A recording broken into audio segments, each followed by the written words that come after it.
I didn't know what to think when I first saw it. As I was playing action figures with my sister, the doorbell rang. My parents were planners. If anyone was coming over or stopping by, we'd all know about it an hour before they arrived. But no, it just showed up, completely unexpected. I watched as my dad opened the front door, revealing no one there, and then picking up this big black box and placing it down in the living room. It was like a small coffin.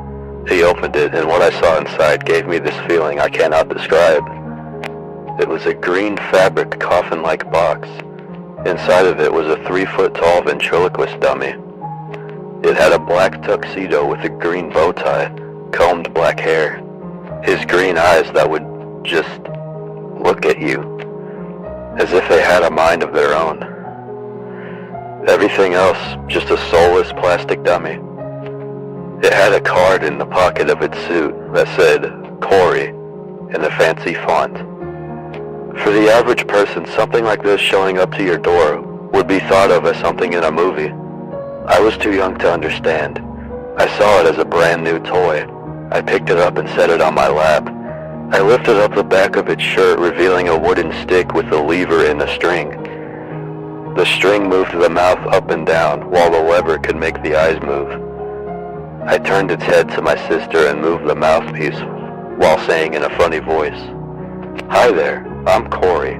What's your name?" She responded with her name and asked it if it would like to join her tea party. I made it say, "Sure, if that single Barbie doll is going." She giggled and my parents smiled. Its eyes then looked right at me. I can't remember making it do that. I figured my hand just slipped on the lever. From that point on, I would use it for my stand-ups where I would pretend to be a famous ventriloquist. After a while, I got bored of it. I gave it to my sister to add to her collection of dolls and stuffed animals and such. I would see her talking to it, which wasn't strange. She talked to her other toys too. It was just the things she said to it. Things like, "Corey, stop it. Stop telling me to do that." Or, "Are you evil?" I would peek into her room and see it. It would just sit there. But the eyes, its eyes just always seemed like they were thinking. And I could sometimes see its mouth moving ever so slowly. That thing was just bad luck from the moment we got it. It was about half a year since we'd gotten it. One night I woke up to the sound of light tapping coming from the hallway. I got out of bed and put my ear to the door. It was getting closer until I heard it right outside my door. Then it stopped. I quickly opened the door to see something scurry off and into my sister's room. It was too dark to see though. It had to have been my sister. I closed the door and went back to sleep. The next day I asked my sister what she was doing outside my room. She told me she didn't leave her room last night. I knew my sister. She was too soft-hearted to lie. I figured she was just sleepwalking or something. I let it go. A few weeks later, I had a friend over to stay the night. We basically played GameCube games the entire time, from Mario Kart Double Dash to Gauntlet Dark Legacy. Then we took a break because the pizza arrived. We went into the kitchen to get our plates and sat down at the table to see my sister sitting across from us with the dummy sitting next to her. "What the heck is that?" my friend asked. "His name is Corey," she replied. "Ew, it's so weird. Look how creepy it is." "Stop it. Corey doesn't like being talked to like that." My friend laughed as my sister looked at me and said, "Please, make him stop."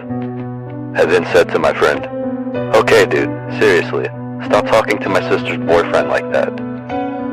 We both laughed uncontrollably as my sister cried out, "I'm warning you, stop being mean to Corey." "Or what? Will he break up with you?" my friend sarcastically replied. But then my friend looked at the dummy with a puzzled expression. Wait a minute, wasn't his head just turned the other way? I looked across the table to see the thing's head facing my friend, its eyes looking into his. I looked at my sister. "Did you move its head?" I asked her. She shook her head. "Liar," I said.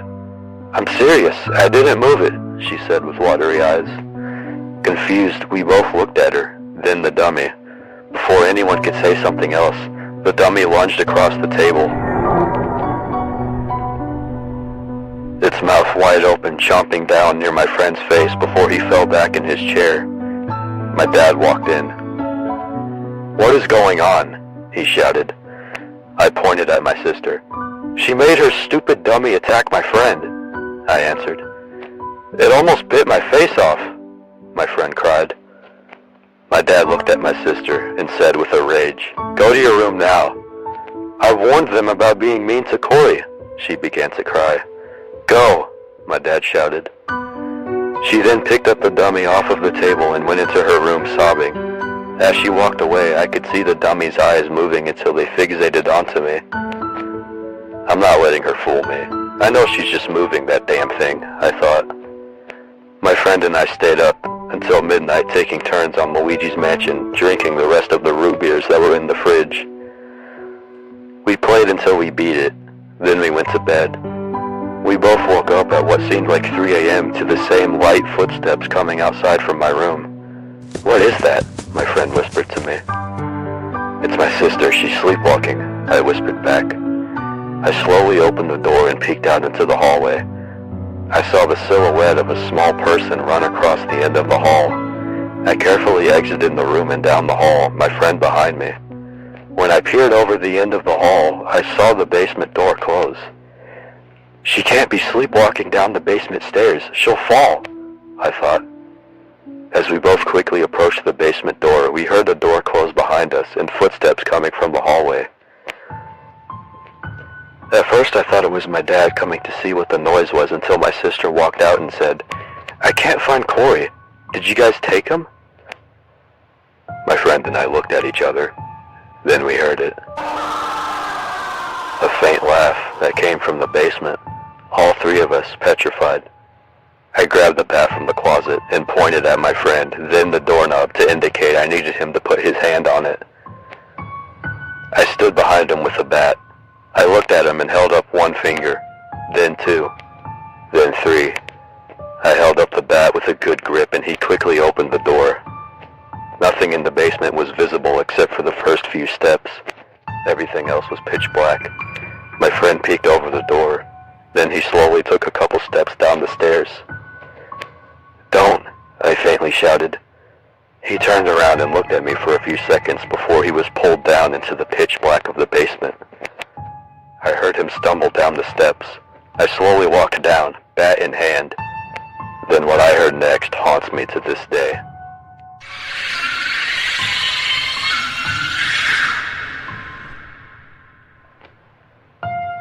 What in God's name could have been happening to him for him to make that noise?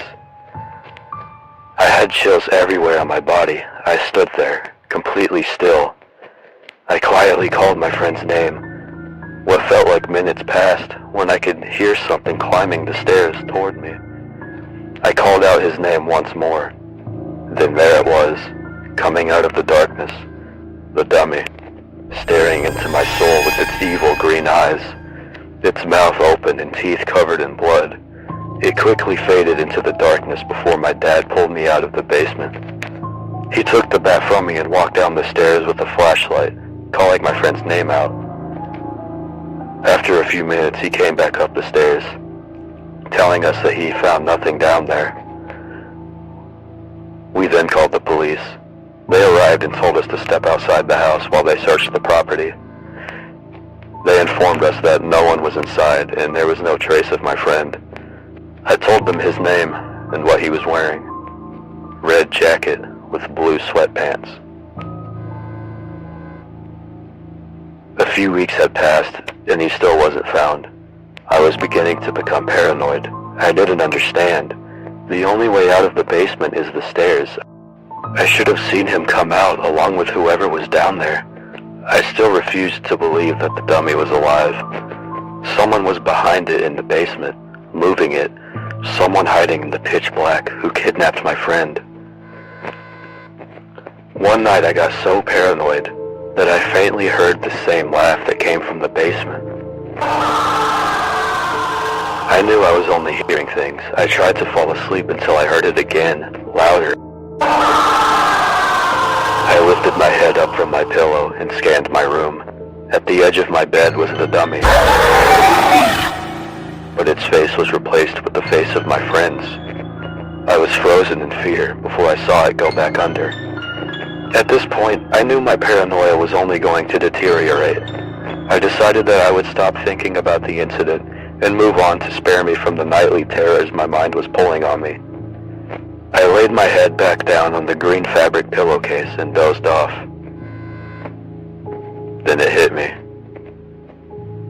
Green fabric. The green fabric inside the box that the dummy showed up in. Where? Where was that box? Where did we put it? Where would we put it? The basement. It had to be in the basement. I grabbed my flashlight from the drawer and quickly walked down the hall and down the basement steps.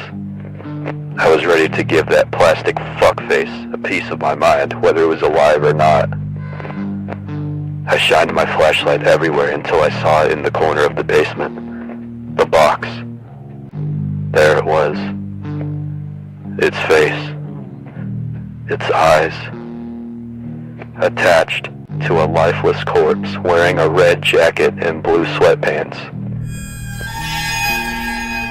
And I can all too clearly hear the laugh right behind me.